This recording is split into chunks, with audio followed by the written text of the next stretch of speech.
Let me quickly move on to the second session of the day, which is on the topic of 2021 Year of Reckoning, Reimagining Sales Strategies. Can we have our panel slide for the introduction? The session is moderated by Piyush Gupta, Managing Director, Capital Markets and Investment Services, India, Colliers International. Piyush is responsible for developing the capital markets business in India and leads the client acquisition, developing institutional relationships with Indian and global funds, sovereign funds, banks, NBFCs, AIFs for capital market business. With close to 19 years of experience, Piyush is an industry veteran with expertise in real estate investments, asset management, and exit strategy, deployment, and business development. And now, introducing our speakers of the session in an alphabetical order. We have with us Mr. Mani Rangarajan, Group Chief Operating Officer, Housing.com, Makaan.com, and PropTiger.com. Mani Rangarajan heads Sales, Business Development, Monetization, Marketing, and Operations Research and Data Solutions at the group. Mani has extensive global experience in P&L, management, monetization, operations, finance, and strategy in the internet and financial services sectors in over 25 countries in the Americas, Europe, Middle East, Asia, and Africa. He has also held advisory roles in several startups in India. Our next equally eminent speaker is Mudra Vedikar, co-founder and CEO, Estate Mint. Graduated with a master's degree from University of Manchester in IT management, Mudra is also a postgraduate in management with specialization in entrepreneurship. With over half a decade of experience in real estate, she has partnered with numerous developers, launched and sold over 40 plus projects. She is an expert in product planning, marketing strategy, and sales innovation assisted by technology. Our next eminent speaker on panel is Mr. Pankaj Kapoor, founder and managing director, Lysis Foras, Real Estate Rating and Research Private Limited. Pankaj Kapoor has 20 plus years of experience in the field of valuation, consulting, and risk analytics. He is an acclaimed expert in analyzing and predicting real estate market trends in India. Pankaj is best known in the industry for bringing in scientific approach and for developing reliable market database. Introducing our next eminent panel speaker is Mr. Sachin Bhandari, Chief Executive Officer, VTP Realty. Sachin Bhandari has a rich and varied corporate and banking experience across states such as Maharashtra, Madhya Pradesh, and Gujarat, spanning over 15 years. With a sharp result-oriented management style, it continues to set new benchmarks to make VTP Realty one of the largest real estate developers in Pune. Our next eminent guest on this panel is Mr. Shailesh Puranik, Managing Director, Puranik Builders Private Limited. Shailesh Puranik is a graduate from Sir J.J. College of Architecture. So he's an architect with one of the most, and he took over as Managing Director of Puranik Builders in 1993. Under his able guidance, Puranik Builders has grown into a company with everything from land acquisition, architecture, construction, sales, marketing, to society maintenance being managed within the organization. Our next speaker I introduce, Mr. Vishal Jumani, Joint Managing Director, Supreme Universal. Vishal Jumani is a second-generation entrepreneur who has a passion for architecture and design. He's the catalyst for brand Supreme Universal, and under his leadership, Supreme is bringing new landmark projects across Mumbai and Pune, while adhering to the time-tested brand promise of trust and transparency that Supreme Universal promises. So that was our panel for the subject of 2020 Year of Reckoning, Reimagining Sales Strategies. Piyush, I hand it over to you to take forward the conversation. Thank you, Sapna. Good afternoon, everyone. A very warm welcome to all. Good to see so many familiar faces on this panel, some friends, some old customers, some clients. Very glad to have your participation for this Realty Enclave, in Pune. Definitely look forward for all your views in next 60 odd minutes. I remember last year, February, I was in Pune for the same, Realty Plus event. And the most talked about discussion was, on the financial and the NBFC crisis, that how developers will sustain the entire liquidity issue. But, if we look 12 months behind, the industry has navigated, with innovative sales, marketing, doing joint ventures, acquisitions, partnerships. This year again, the industry and economy as a whole has gone through difficult and crisis times, but it's so remarkable to see the bounce back, in last few months. The industry continues to witness strong sales, in different markets, be it Mumbai, Pune, Hyderabad. We have seen record launches. We have seen record sales on a quarter-on-quarter basis. In fact, as high as 100% jump, over last time. There has been definitely some recalibration of, prices. Yeah, we have seen, multi-decadal low interest rates. We have seen government initiatives of stamp duty cut, which have all accelerated the overall business, but also the overall effort of the industry to reach out to the customers and tell the story that we are delivering the product which you want is also really commendable. So how do we see, the year 2021 in terms of sales? What will work? What will not work? What kind of marketing and sales strategy, we see, in next 12 months or so? With, we'll hear from developers, our online, offline sales partners, research house. We have a very good panel today.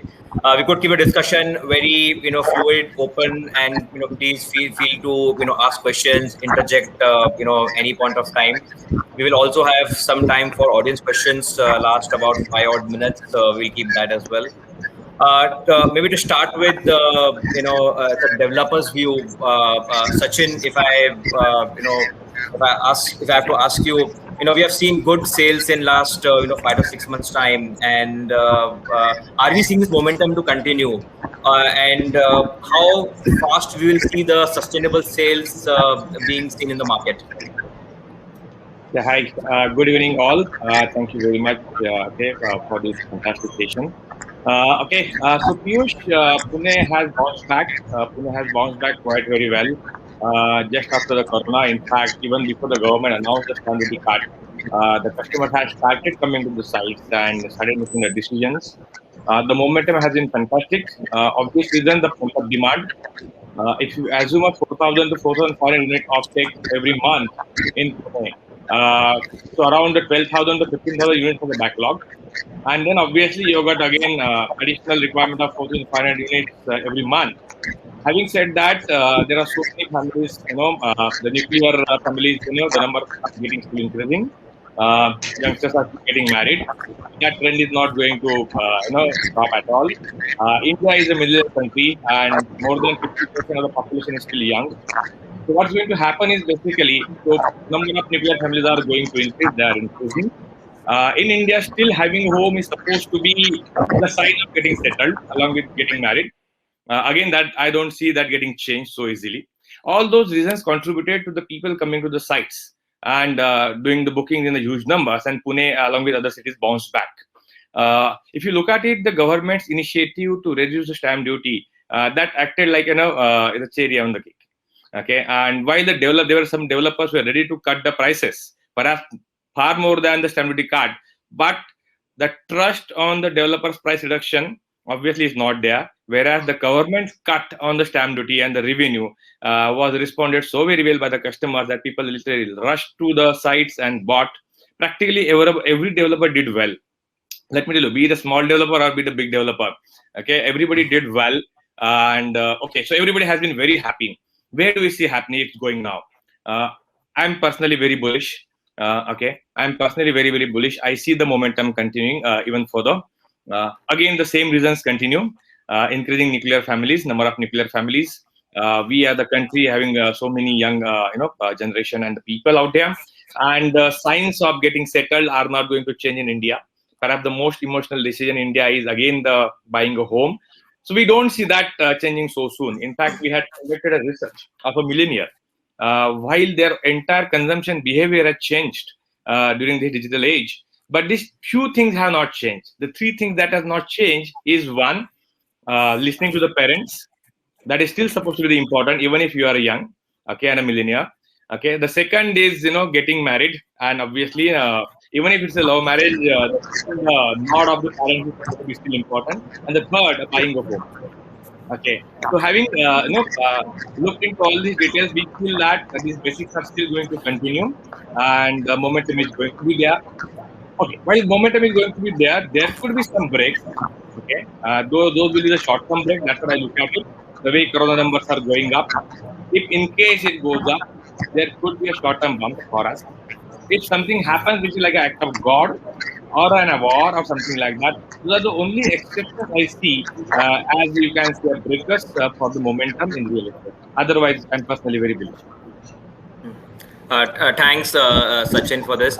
And Shailesh, coming to you, you are present in mid and affordable markets, everywhere from Mumbai to Pune. Are you seeing any difference in trends in either of the cities, or the bounce back?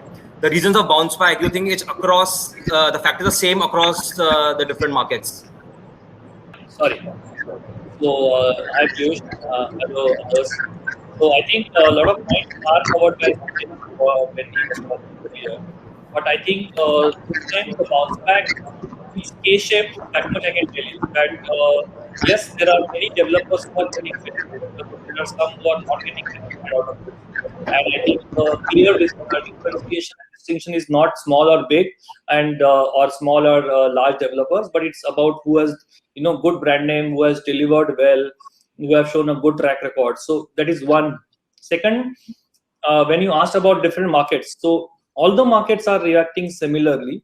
I have been meeting a lot of investors, and people do ask that whether this stamp duty is the reason why we are seeing this kind of bounce back. But if you see some of the other markets, I met few of my friends in Delhi and few of my friends from South. This is across markets. It's not only restricted to Maharashtra or Mumbai, Pune. It's across other markets also. There are some interesting other data points that we need to check. That second-home markets have started doing well. And if you see plotted market segment, plotted development, that has kind of bouncing back. And I think if I remember, it has been quiet for almost 10 years now, because you used to regularly see NA plots, NA bungalow plots at 10 lakhs and 15 lakhs and 20 lakhs. Those have started hitting the market again, and they have started seeing good traction. So I think all in all, what we see is that not only Mumbai, Pune, Thane markets are doing well, other Indian markets are doing well, and other segments. So it is first home segment, then the second home segment, plotted development segment. All these segments have started doing well. And I think for last 5 years or so, we have seen a dwindling kind of a supply coming to the market, and number of developers reducing. And now you see demand coming back, the pent-up demand, everything coming back to the market, and then you see uptick in the market. So I think we are witnessing a start of another boom cycle in the real estate business. I think this time around the real estate market was quiet for almost longer time of 6, 7, 8 years. And now I think we will witness another bull run in the real estate market, which will last for at least 3, 4, 5 years, if not more. And I think towards the end of this calendar year, we will also start seeing the price rise happening, because I was talking about inventory levels. Inventory levels have been coming down in specific markets, and these are the markets that you will start witnessing the price rise also happening. But of course, as Sachin said, that unless government reduced stamp duty, people did not believe. So similarly, unless Pankaj Kapoor says that market is bouncing back, but market never bounces back. So I would like to hear from Pankaj or the likes of such people whether what they feel about. But situation on ground is fantastic. That much I can tell. Yeah. Thank you. I think on that note, maybe I will request Pankaj to step in. And Pankaj, how are you seeing the overall big picture, and taking a cue from what Shailesh mentioned about unsold inventory getting reduced, but also overall trend, maybe Pune, yes, but on a broader at an India level, what it was maybe 12 months back, and what is it now? Are you seeing any specific trend moving either ways, which could reflect whether the prices are going to remain stable or going to north or southwards? One thing we have to see that, lockdown has taken away quite a big pie from the market, because of the, no deal took place in the first quarter. And the second quarter, after the opening up happened and the government brought certain incentives, especially stamp duty reductions, brought the consumer to the market. And that's where sequentially we are seeing the growth. But sequentially we are seeing the growth because in June quarter, we were 67% down from quarter on quarter basis. And from there, we grew 60% in the next quarter, and the coming quarter again 24%. So we are very close to the pre-COVID level. Haven't crossed this on the calendar year basis. If you see all India market, we have lost out close to 32% of the revenue. And all India level, if you see that we have close to 13.5 lakh unit unsold stock with the builders. These are 60 cities in India. Top 8 cities, we have close to 9 lakhs units unsold stock. And the annual sales, which used to be 3,77,000 crore units, has come down to quite low. This year, we barely touched 3 lakh units. So overall, there has been a dent. But having said that, the initiative brought by the government has brought back the consumer. And the consumer has come in the market with another point of view, because, you know, what has played in the psyche of the consumer is that there is a slump in the market, builders willing to give a discount, and builder also conceded, you know, the resilience of the builders, which has been there for many years, where they denied any kind of price correction this period. They have come forward and given the price corrections, discounts, negotiations. They've given the flexible payment plans, all of these things which brought the consumer. And plus there was a pent-up demand. So there was psyche got built, and then coupled with the state government incentive, builders incentives, every other thing, and we have seen the cheer in the market. I feel so that I see this is too early for us, because month's inventory has not really come down. So annually, if we have sold less, and the new launches in the last quarter itself has started coming back to 60-65%. All India basis, we counted there was 44,000 units launched in the September quarter. That means the flow of new supplies coming. Builder have a huge pipeline which is built up. So you can't see this complete cessations of the new launches. Sales have picked up, but having said the new launches coming by. So that means the inventory will continue to be building up in the market. It's not going to be reducing. So it gives a very little scope. And I also feel that this little scopes also should be considered with the discipline that it has been a kind of a body which is diabetic. Extensive sugar was eaten in past, and all those things. People should really restrain for increasing any kind of pricing. The momentum should be fueled by giving more and more offers and the discounts to the consumer that will continue to be bringing the consumer to the board. There is a momentum in the market. But one more thing, I'm seeing that the momentum was due to the pent-up demand. We need to see that the coming quarters would probably start reflecting the stress of the market, because people's salaries had been brought down. In some of these cases, you would find that the demand flow we have seen may not be at the same level, unless until there are more incentives and there are more lucrative offers. You would see some kind of decline. In that case, the restraint is something which the builder have to really apply and continue thinking about reducing this thing. Having said that, I feel there is a renewed demand for upgradations. Many people who have been living into 1 BHK and a smaller 2 BHKs started moving into bigger size apartment. And today is an opportune time. What you need to cash on to the consumer psyche, where the psyche says that today's market must be a very lucrative market because builders wants to sell. Let me go ahead and cash it on. And that's what bringing the consumer. If this psyche is reversed, I see that the momentum may be fading away. Yeah. So I saw Shailesh, Vishal and Sachin smiling when you mentioned about be cautious about price increase. Yeah. But you made an important point, Pankaj, about we seeing upgradation, people moving from bigger houses, better layouts. I think that also comes as a question of earlier, maybe, pre-COVID times, the luxury was a bad word, right? But what trend we have seen, and, not only Pune, Mumbai, or even southern markets, even luxury is selling. So maybe I can get, Vishal, you in, and maybe your views, because you've been present also in luxury markets. Any specific trend which you're observing, which is a bit different, say 12 months back, on a different product configuration, maybe a high value products also selling better? So we know that, the demand is there, of course, and luxury also of course, after the lockdown opened up, and I think the maximum amount of sales what we saw was in ready to move in luxury. And I think first time after a very long time, actually, everything is come in favor of a buyer. With interest rates being so low, and I would say even property prices luckily have not come down. I would not say it's come down for sure. Definitely not gone up as well, but they've remained stable. I think stamp duty definitely was the accelerator that helped tremendously. When that happened, I realized that December, I think we saw a surge in sales, and I'm sure that even in the month of March, before the next price rise comes in, we are going to see that the hike comes in. And see, another important thing is that we are not done with COVID yet. So the priority of owning a home and upgrading your lifestyle is surely going to be the top thing in the buyer's mind even today.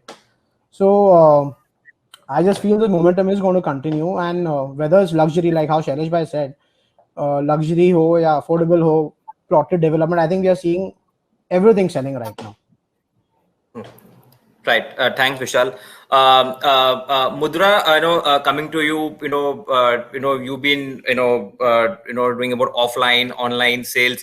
So any trend which you, would want to highlight specifically in what the last 12 months we have seen, and which could also be an accelerator, for going year in terms of sales and marketing? See, first and foremost, I have realized that we have a lot of population working from home. So essentially, home has become a very important factor for a person. And people have experienced a lot of rental issues when they were living in rental apartments in the last 12 months, post pandemic, during the pandemic. So obviously, we've come across a lot of trends changing for home buying.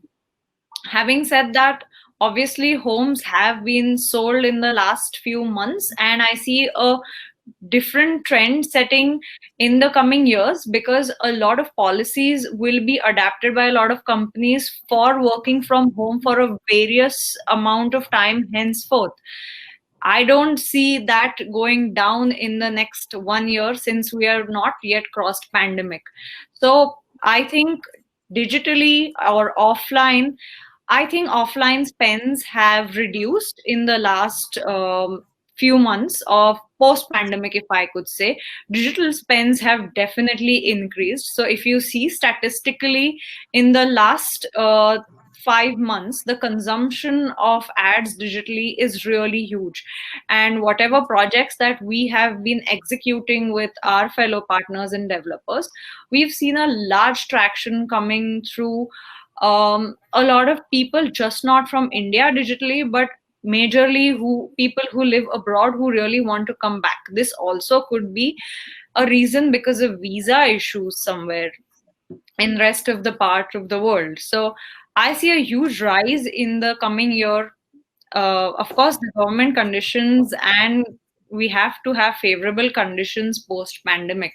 So I heard Sachin speak about three major factors why people buy a home in India. But I also feel that every person, because of this situation, has started realizing owning a home is more important than just not renting one. So this sudden surge of buying an apartment or owning something has become very important in millennials today. So that's something that I have seen, and I'm sure it's going to be, stimulated. Like Mr. Shailesh Puranik said that a second home, people used plotted developments for a second home previously. I'm seeing people buying plotted developments as their first homes, because it doesn't matter whether you go to offices or not anymore. So I think a lot of infrastructure changes will happen, and people will move towards a lot of different kinds of buying pattern. Having said that, online is always going to become an accelerator for generating a lot of inquiries and generating presence in the next 12 months. So I think good content, good videos, having a good process, a good CRM system is definitely going to help a lot of people, achieve better sales in this year ahead. Thanks, Mudra. I think so you made an important point about increasing digital spends vis-a-vis offline spends. Mani, if I can get you in at this point of time, what kind of transformation are you seeing in sales for adoption of technology? Maybe it's a combination of various platforms for Internet over things, or leveraging on virtual walkthroughs, artificial intelligence, machine learning. Your thoughts? Sure. Again, Sapna team, thanks for having me on this program. Always a pleasure to be here. Piyush, one of the things that we have seen is the very strong year-over-year growth in terms of online demand. So if you take a platform like housing, we have seen almost a 70% year-over-year growth in terms of audience levels in tier 1 cities. And if you take tier 2 and tier 3 cities, the demand is like north of 100%. Again, when you segment the demand in terms of people interested in buying a home, whether it's a new project or it's a resale home or rent, the increase in traffic is more on account of wanting to buy a home rather than the rental segment. In fact, we have seen that conversions in the rental segments have kind of dipped, so that's one. The second is that we find that users are much more engaged in terms of consuming content on the platform.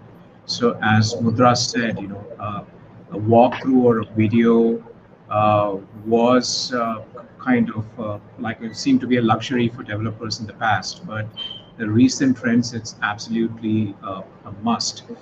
Because platforms such as housing have kind of moved from just being a search and discovery platform to going down the funnel where people actually shortlist homes to buy. And on the PropTiger side, given that we are both in online demand generation as well as in offline sales, we have found that site visits are fewer in number, but people who come to the site are very high intent users. So the ratio of site visits to closures has definitely gone up. So that's one. The second is that if you look at the overall conversion cycle, even in a market like Chennai, which is notorious for having a very long conversion cycle and people doing as many as 20 site visits, we are finding that the conversion cycles have shortened, right? So that's a second trend we are seeing.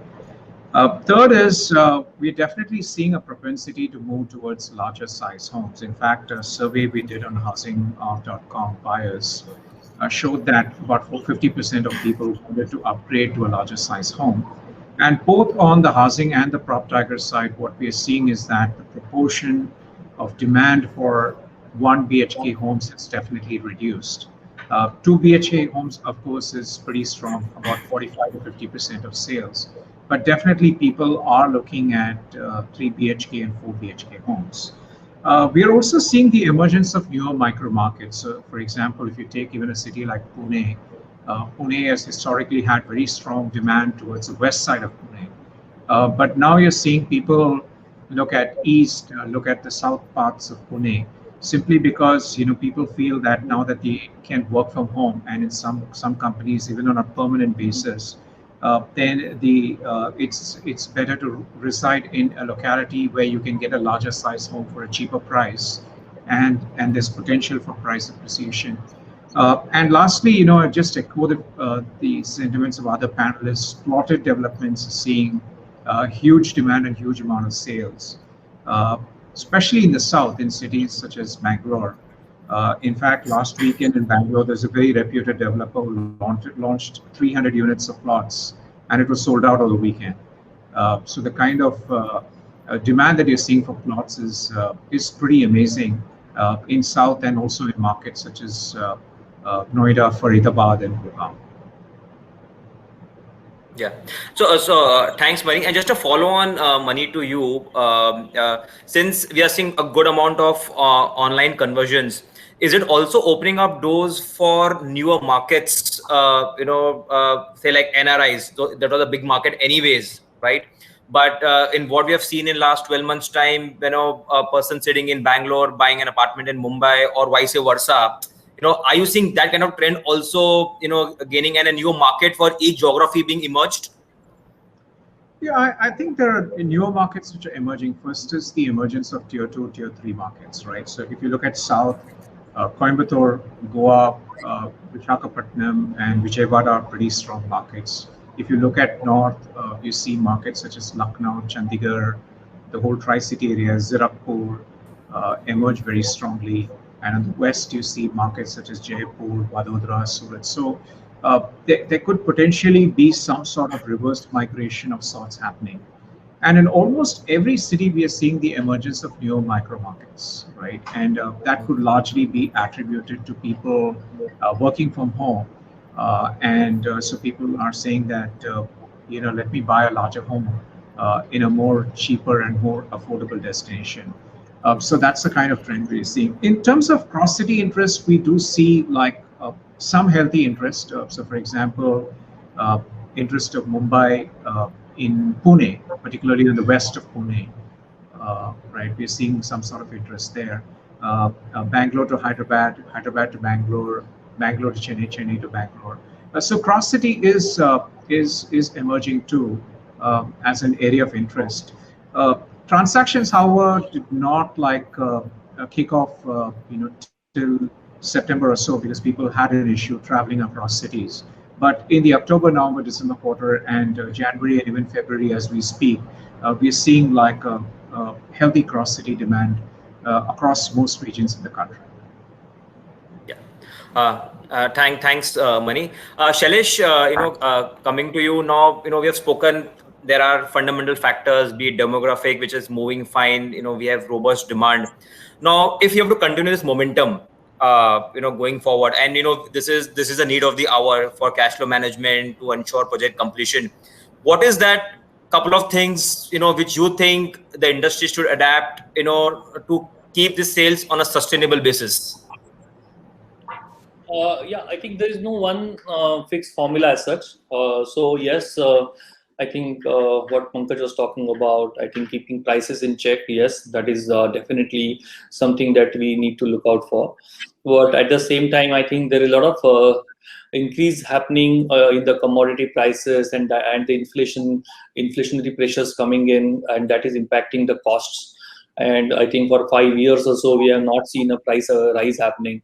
That itself has meant that there is a time-based correction of 20% plus in the sales prices that have happened. I think we need to be mindful of these factors, and I think gone are the days that in real estate, if you are inefficient, if you sell slow, you will get rewarded, and then the prices kept on increasing. I think that has been thing of the past. But I think again we are a developing country, and then with so much of urbanization happening, so much of migration happening, especially the population of urban cities growing at 20% plus and all. So I think the cities will keep on expanding. Cities like Mumbai, Pune probably would merge into a kind of a big metropolis and all that. So I think considering all these aspects, considering the demand what it is today, considering the inflationary pressures, yes, you have to keep your prices in check, but there would be a time that you will have to start looking at your bottom lines. Right now, everybody's looking at only cash flows, and just turning around. I understand that we all are going through that, but I think sooner or later we'll have to start looking at bottom lines, and not only looking at constructing and selling to serve the interest of lenders, but serve the interest of the company itself first. I think that is also primary, and for that, I think profitability has to be considered. And I think very, very important thing that we need to be mindful of, like any other industry, that a super focus on the cost, a super focus on the value engineering, super focus on reducing a lot of other costs which are hidden costs which are built into the system. Have a look at that. Construction is still a subject where a lot of R&D can happen, a lot of value engineering can happen, and if you look at it in detail, yes, some of the developers are doing it, and I really appreciate developers in Pune kind of share those learnings with each other. Mumbai also has started doing similar things, because we had, as an industry, we need to start learning. Unless we share the knowledge, the ideas, because nobody has the robust R&D department, R&D department that we need to have as an industry. And so one developer would be good in RCC construction, somebody else would be good in finishing, etc., etc. So the learnings have to be shared. All this because if you want profits, I think we'll have to derive profits, we'll have to extract profits, and that can happen only by having a super focus on cost, bringing the interest rates down, negotiating with lenders, continuously keeping on asking for lowering of interest rates, because interest rates have come down, but not. Although the interest rates, housing mortgage have come down, but not so much for developers. So as an industry going to and approaching banks and NBFCs and government to bring down the interest rates on construction finance, NBFCs lending rate, etc., construction cost lowering. And of course, one or two good things which have happened is, because the reliance on marketing on print and other costly mediums like hoarding, etc., have been going. I think somebody was talking about this. The better shift which is happening towards the digital mediums. What is happening is that you pay for the each lead, and then you can economize there. Earlier, it was like a carpet bomb. You give an ad, you don't know how many people see, you don't know how. Earlier, I remember you put an ad in any mainline publication, a minimum 1,000 calls you'll receive. Nowadays, you don't even receive 50 calls. So I think things have changed, and then unless you have super focus and look at your cost, you will not be able to earn profits. The selling price will be going up. Let anybody say anything. I'm a firm believer of the fact, because and in real estate, it's not about, see what happens is real estate, what I've seen in at least 2-3 cycles, it remains steady and then it suddenly bumps up. There is no gradual wealth, and there is inflationary pressure. There is a pressure on the profitability. So I think, considering all this, try to keep your prices in check, try to keep costs in check, so you earn better profits. And I think that is the only mantra that you can have going forward. Yeah. So I think value engineering and make every rupee spent work. I think that is one of the most important, because prices look like, at least in the near future, we may not see a big uptick in the prices. So all what we can do is save cost and maximize use of your resources to increase the bottom line. So Mudra, coming to you, if at all, if you look from a developer's angle and you have to maximize your spend to market and sell, what would you advise your developer clients in terms of maximization of output, in terms of spending on marketing and sales or digital media? So whenever we start by onboarding a client, it's very important firstly to have the right kind of product to be introduced. Marketing is the secondary factor that will help you in accelerating sales. Firstly, I think a good product, like Mr. Puranik said, value engineering helps, because that helps you in making and maximizing your profits. After that, I think a good media plan helps, where you have to know the niche. You have to today know your customer, who's the buyer, profile them really, really well. That really helps in bringing down costs today. In case you are not providing anything which is different than the market, you cannot sell 4 walls today. You have to add a jazz to the product that you're selling. It could be amenities, it could be something different in your product. It has to be something that is innovative, which a person feels like buying today. And post that, of course, I think having the right kind of offers to give people to for the end buyers is something important. When I talk about offers, this will be essentially financial offers. See, we are in a classic tiff between affordability of the customer and affordability of the developer. The developer also has its means and constraints, since inflation is extremely high. But on the contrary, the customer also has a very tight financial budget when it goes to buying or purchasing at a, if you see it at an abundance. So that does not change community to community. I think salaries don't change very quickly, or over a city affordability of the customer doesn't change. So having the right financial offer makes a really big difference. So that classic tiff between rent, EMI, this tiff has to be really easily solved, keeping obviously the developer's perspective in mind as to how he could also reduce his financial burdens. Because like Mr. Puranik again said, that CF hasn't come down, the percentages of lending to developers haven't really come down. So how can you financially engineer good offers and then take them to market, which will obviously help accelerate sales? So we've seen that in multiple projects that we've launched and sold, that a good product, a good media plan, obviously, but good financial offers really help us getting accelerated velocity. And obviously having great sales experience and innovative experiences on site definitely make a big difference today.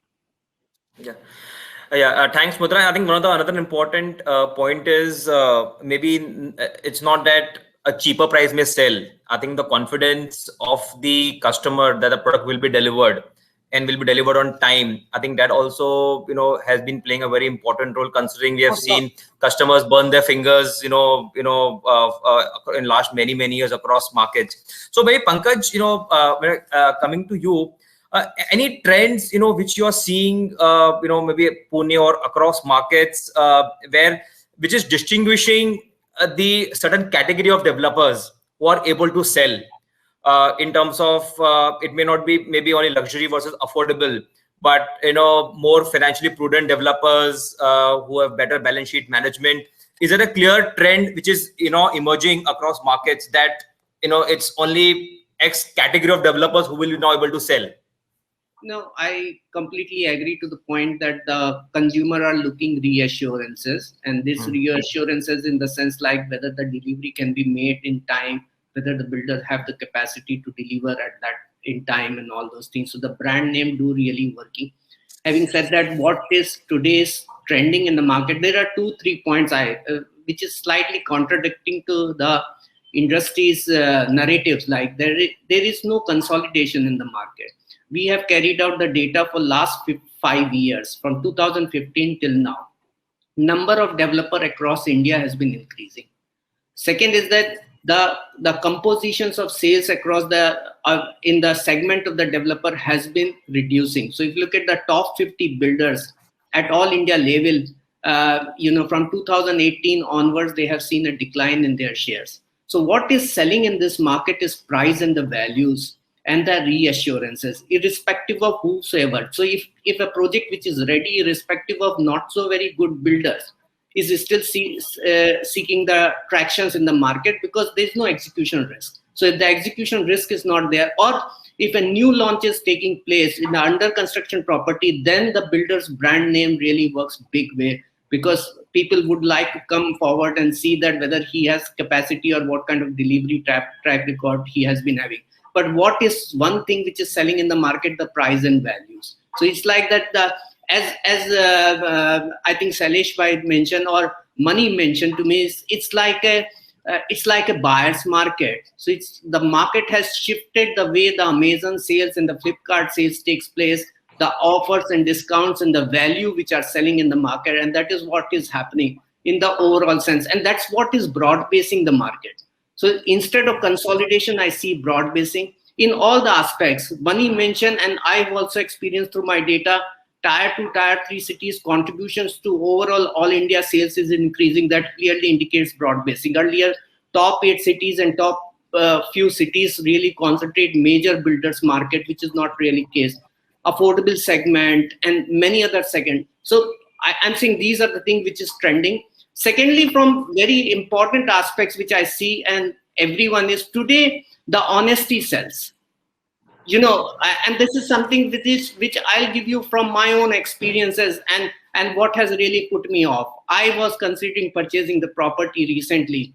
I asked the broker, he sent me a area list and he has given me the measurement, and then he has added 4% at the carpet area, and then given me the RERA carpet, and then I found that he has not computed correctly. Then I went back, I said that this was your mistake. He sent me back the same thing. At this time, he said the RERA carpet is instead of 4% to 5%. What has really put me off is something like that. So important, like today we are in the digital world, the consumers are comparing. I myself have gone on housing.com and magicbrick.com. I know the property I want to I want to purchase. I've gone in several media and shortlisted and checked the same property, and I've gone through RERA, I've gone everything. And if I have made 90% of my decisions and I'm going over there and then I feel a deception, I'm completely put off. So I would say that this is a market where what is really selling is that if you maintain the integrity, what you're offering, stand with that, remove all these kind of deceptions. I think consumer has to be onboarded for that. He should have a trust with you. And that's what will be selling very, very the most in this market. Otherwise, the digital is the way to go forward. I'm saying that because you can be precise to where your audience is. There are several data sets which is available.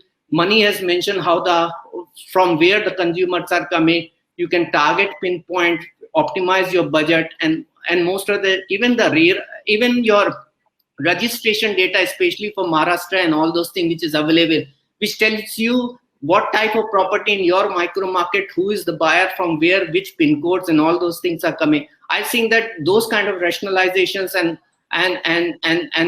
information based campaign and approach are already taking place. But over and above, I see today's in the digital world, what sells is honesty. So I think you brought a very important point, Pankaj, honesty and trust. And unfortunately, the fact has been that across markets, the customers have lost faith and trust with many of the developers, right? Because people have not delivered. But with the same point, not everyone is able to sell, irrespective of the price.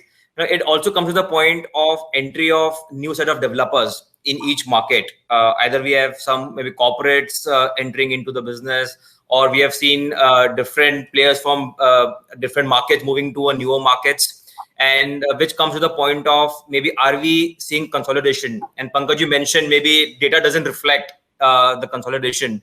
But Sachin, your view, what are you seeing in terms of consolidation? Are you seeing the number of players shrinking? In terms of output per developer increasing, right? So fewer developers giving more output. Is that a clear trend? Is now evident considering the maybe lack of honesty or faith with certain category of developers? Yeah, absolutely. I agree with you, Piyush. Total consolidation is happening out here. And that is the only trend currently going on.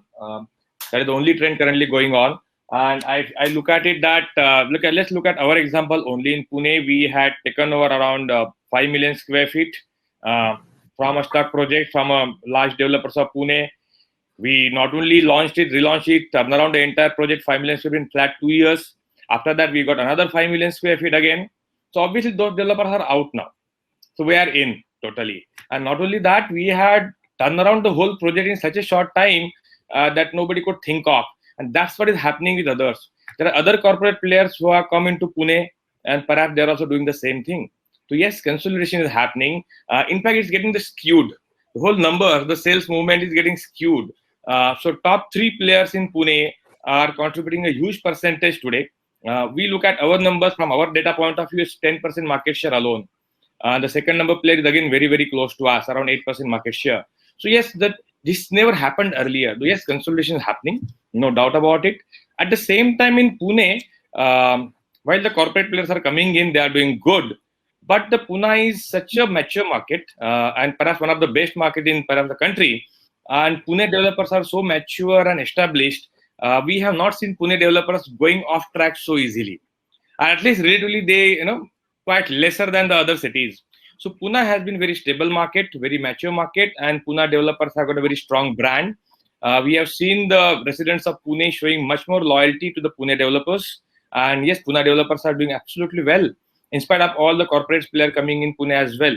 So I believe while the consolidation is the future, I am looking at even Pune developers taking over the bigger projects and contributing towards the consolidation. It's just not the corporate players or the national level players coming in and doing the consolidation. No, it's even the Pune level players coming in and playing a role for the consolidation. That's the way forward. So local players, who have a good brand equity, Yes. and a better managed balance sheets are able to leverage at this point of time and grow. And another trend, generally which we have seen, in last couple of years is the involvement of, third party, marketing stroke sales agencies, right? And, we also see from the investors' perspective, a lot of investors now insist that we need to have ABC as the marketing stroke sales agency. So what is the reason for this? Ideally, if developers are the producers of the product, right, they are the best people to sell. But why this so much of involvement of what key role, and if at all, maybe Shailesh, you can answer, and maybe Vishal, I can maybe get back to you. Why this trend has been evolving in last maybe couple of years? Yeah, I think Piyush, you have raised important point, and I think I will try to answer to the best of my capacity why this is happening. I believe that we are entering into a mature phase of real estate market. That is point number one, and we are getting there very, very fast. I really like Pankaj when he has contrarian views. So I think this is the first time I have heard that consolidation is not happening, because wherever I go, I have seen consolidation happening. So I would like to maybe offline talk to Pankaj why he feels, because what I see in the market is consolidation everywhere. What point Sachin made, similar is true for for me. A lot of, if I know 10 developers earlier, and out of that 5 developers are not in the market. 2 of them have done a JV with me. 3 of them have decided that I don't want to go ahead with the project, and they are selling their land parcel itself, or doing JV with someone else, and they don't want to continue in this business. So they want to remain in this, but they want to remain as land aggregator, agglomerator, and then maybe bring it to a mature stage where approvals are obtained, etc., and then they sell. See what is happening when I'm saying mature market, and why there is a trend emerging that you give it to specific agencies. When we are entering into a mature phase, customer is more savvy. The traditional way of doing business, the traditional way of selling and marketing, which is simple. You put up an ad in paper, you put up some hoardings, and then the product will get sold. But now those days are gone. Now the product focus is important. Knowing the market is important. Studying the market is important. Even after even if you understand what to do, you need large number of hands and legs on ground. Even if you cannot have a team of 100 people working at a given point of time at a given site. Again, then you will need specialized people. And if you go out and look at some of the developed mature markets, a developer is just a developer. The construction is done by a very big contracting agency. Developer never construct. Then the selling and marketing is taken care by some other large agencies who are specialized into that. Things like that. In India only, we see that a developer is doing everything, right from land acquisition to designs and approvals, construction, selling, marketing, post-possession maintenance. Everything is developer doing, and filling coffers of all our stakeholders, which is lenders and contractors and CPs and everybody around. So I think because we are entering into this phase, it is an era of super specialization.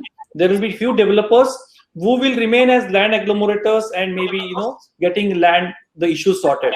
There will be few developers who will get into this business of doing JVs and selling and marketing, because they have that big arm.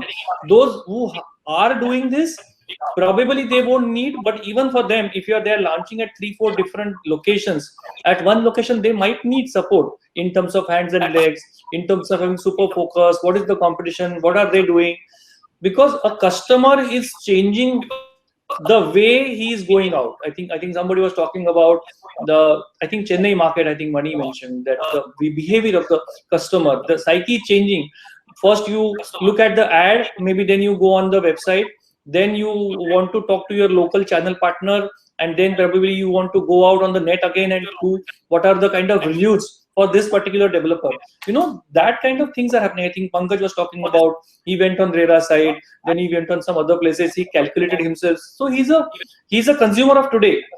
He is savvy, he is mature. So you will need a greater handling and a better handling of that customer. And I think it is best done by a super specialist.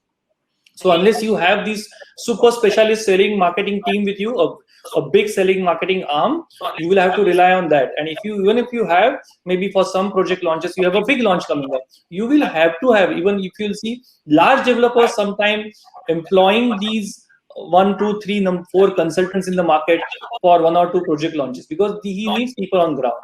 I think that's what I can make sense of. I don't know if anybody else feels there is some other reason for this. Yeah. Thanks, Shailesh. Vishal, you want to add to what Shailesh mentioned about the involvement of marketing agencies? I'm sorry, I got disconnected in between, so I missed. What is the question? I got disconnected in between. We were discussing. We were discussing about the involvement of third-party marketing and sales agencies, right? And so of course, very positive trend. Right. So of course, channel partners do play an important role. We've I think going forward also, at least the smaller developers who don't have a large or who cannot afford a large team do involve a lot of these professionals who sell for them. But with larger developers, I think most of them have their own teams, and I think that's not really a concern for bigger developers.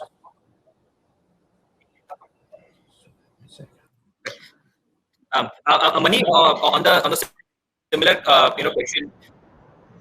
So are we going to see more integration of sales and the marketing platforms? One is what we reach to a number of customers, also the entire experience from end to end. So will we see entire marketing sales getting integrated into one platform? Yeah, so actually, we've been running the mandates business now for a couple of years now in the south, and now we're expanding to Mumbai and Pune, and we see some definite advantages for the developer. So the first case is, when marketing and sales is totally separate, right? Then there's not much of a feedback loop which is going from sales back to marketing.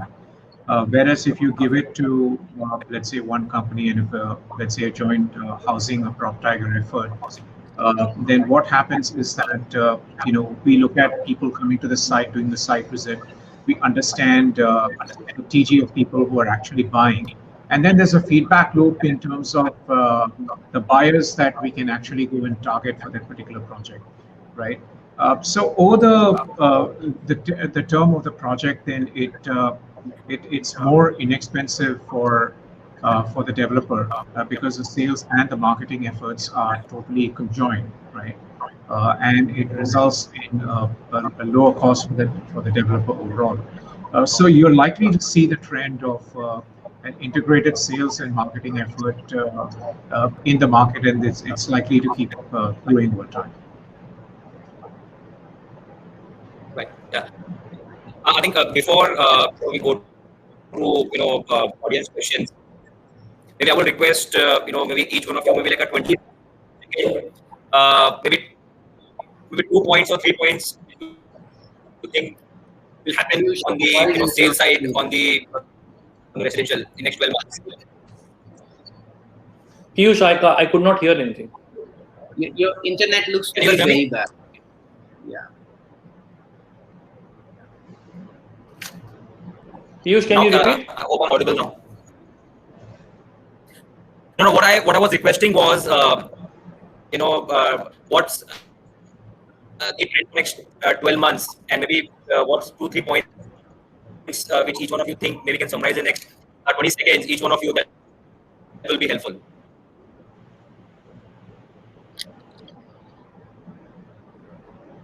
Can you hear me? I think Piyush is asking for 2-3 sentence if everyone can summarize how next 1 year or 2 years is going to be for real estate. Pankaj, we can start from you. Yeah, I see. I have kind of like a changing perspective a bit. My own sense is that there was a momentum, and this momentum should continue. But then the other side is that this momentum was led by the pent-up demand.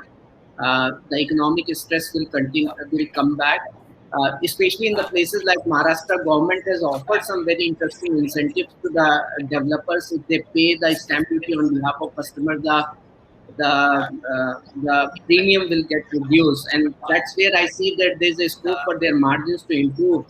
But I feel that builders should not consider that as an excuse to raise the prices, because there's no fixed MRP. They may increase the prices by 4-5% and then give and then give a discount for the stamp duty. If these things happen, then the momentum may not really continue, because today's the momentum was driven by the values and offer by the market. If these values and offers will continue, I think the momentum will be there. Overall sense, since the inventory itself is there in the market, my own sense that builder have little scope to play and exploit the market. I would say that the sales will grow, so as the inventory in the market. But having said that, we are not seeing a market reaching to a threshold where builder have a scope to go back to a price rise regime. I don't think so. That kind of economics efficiency I'm not seeing getting built. Sales will and the inventory both will continue to be growing. Mudra, do you now? I think we will see great sales velocity in the next coming year. Of course, innovation is something that everyone will have to look at. Either it's innovating in their practices, innovating in their products. Innovation is something that we all will have to look at. And being from, of course, the sales side of the industry, I think understanding the customer really, really well and getting products for the customer and understanding their issues is something that we all should look at for the next 1 year, since price is something that's always been critical in the market, and that's something that every customer wants to look at once they are buying. So I think, to sum it up, looks like a really good year for all of us ahead. Shailesh. Yeah, I think a couple of trends we should be on the lookout for. One, I must say that my uncle used to say that girai and maut bata ke nahi aati. So when the customers are returning, you never know. Nobody could have predicted the kind of bounce back that we have seen in the market post COVID that we have seen. And that's why we feel that the market is bounced back and it's going to the greater heights. Again, I want to tell you, it's not developer who increases prices. They do not have the luxury and liberty today. It's the supply-demand dynamics which is under play, and also the profitability or a cash flow requirement of a developer, which all is deciding factor for the price appreciation or not in the market today. But I think another important trend to watch out for, Piyush would agree with me that all the housing finance companies, NBFCs, the banks, so PSU banks have gone out of the funding business for real estate. NBFCs are saying we don't want to do wholesale, we want to do retail. They only want to get into home loans. But what I don't understand is everybody wants to do home loans. Who will fund the developer to build those homes, which will ultimately get financed by the end user, by these same mortgage lenders or housing finance companies? So this return of the money to developer has to happen. If we don't have that, then we might see a very, very different trend emerging. And that is also the reason that we talked about consolidation. The money is available. It's available to very, very selective people or to the existing relationship holders. that is going to play a major role going forward for the next year, and that is something that we need to watch out for in the coming year. But I think all in all, we see a very good bounce back in the market, and as I said, it is a start of another bull run in the real estate cycle. Jinji, what's your summarization for the year? Hello. Yes, Sachin. Yeah, yeah. See, what I look at is this March is going to be good because the stamp duty benefit is going to continue till 31st March. Now, everybody has got a finger crossed what's going to happen after 31st March.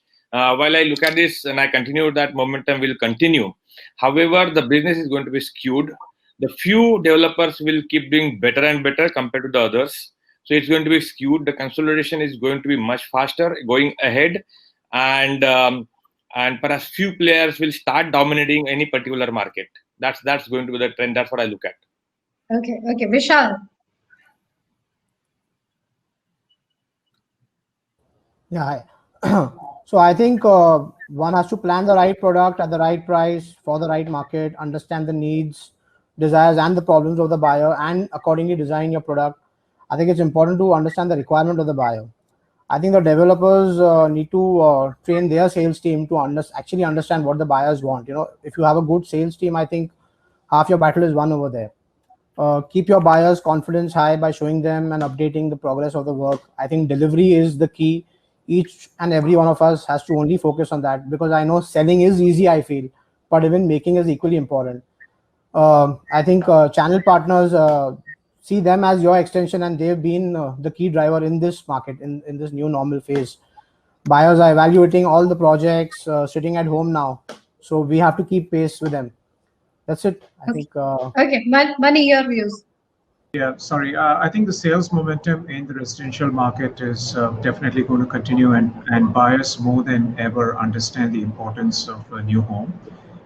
Notwithstanding the increase in input costs, which affects the margins of the developers, it's going to be difficult for developers to do a significant price rise, because you always have to contend with the resale market. So developers really need to look at the cash flows very closely before they decide to raise the price of the product. The second thing is that even though we have seen cancellation trends come down over the last 5 months, very, very important for developers to keep in touch with customers post the sale.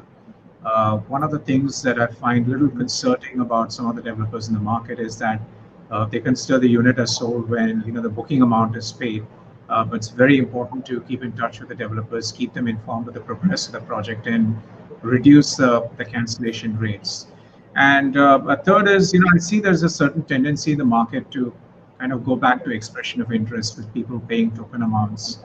I know there are a lot of developers who are kind of doing that, but I always think it's better for the customer to have the skin in the game, because whenever you collect a token amount, the cancellation rates tend to spiral up. So people need to really watch out as to what they're launching, the product, the pricing, and what the customer needs to pay to get a unit. Okay, that's great. Piyush, I think the entire panel has been quite positive on the coming times. Yeah. Okay, Piyush, I have a question for you. One of our audience has asked, will long-term capital gain exemption on under construction projects could help boost sales? What's your views on that? See, what my view is, I think this taxation, it will not make a big, incremental sales, right? I think so. The fundamental factors, what we have discussed today, I think those are the key, factors which will actually drive the sales. Now, whether the long term becomes 3 years to 1 year, will that enable a customer to buy a new flat? Is something will not be a big catalyst in the overall demand is concerned. So these are just a feel-good factors at times. But if you look at hardcore sales and from a customer perspective, it's not that it's going to swing the needle in a big way. Okay. For NRI also, in the budget, there has been elimination of double tax on NRIs for foreign retirement funds.